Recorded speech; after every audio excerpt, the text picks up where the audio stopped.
Hi, I am Hans Iberinya from BS Ed 1A, and I always ask myself, who am I? The question, well, still remains a question.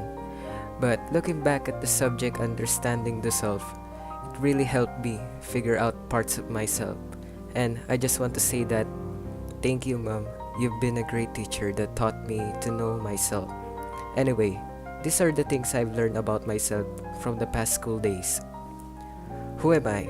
I've actually had this philosophy ever since I was in early high school where there's like thousands of version of yourself. Depends on how many people knows you.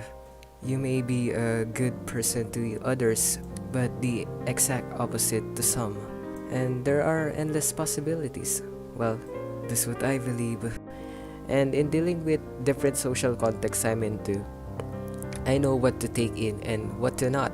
What I do is, I feed myself with what I think is beneficial to me and to my growth, but at the same time, I don't let myself be involved with the things that could affect my personal development. If we were to talk about psychology, it was stated in the personality test that I was a mediator, where creativity and idealism can bloom even after the darkest of seasons. Although they know the world still never be perfect, we still care about making it better however we can.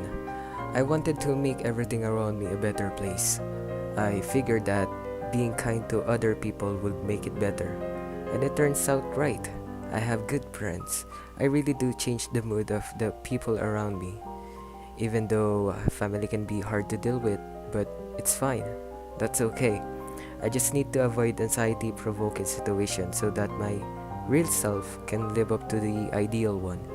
In the end, we're all scared to feel a great sense of guilt and not being able to be who we want to be. And now, if we were to talk about the self from Western and Eastern thought, I'd say that I'm a 55% Western and 45 on Eastern kind of guy.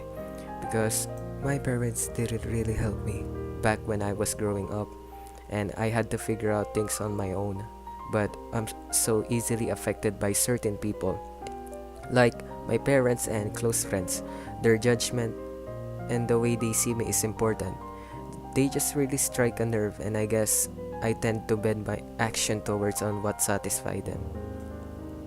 Now, for external beauty. Well, I'm not handsome, but I'm presentable. I try my best to take care of my body. I try to smell good and dress up properly for myself. And of course, for my sexual self, I'm heterosexual. I'm attracted to the opposite sex, but I appreciate other people's beauty. Even if it's a man, I'd still compliment or admire how he looks. Next up is material self. Things can be a way of shaping our identity and asserting our existence, but not for me.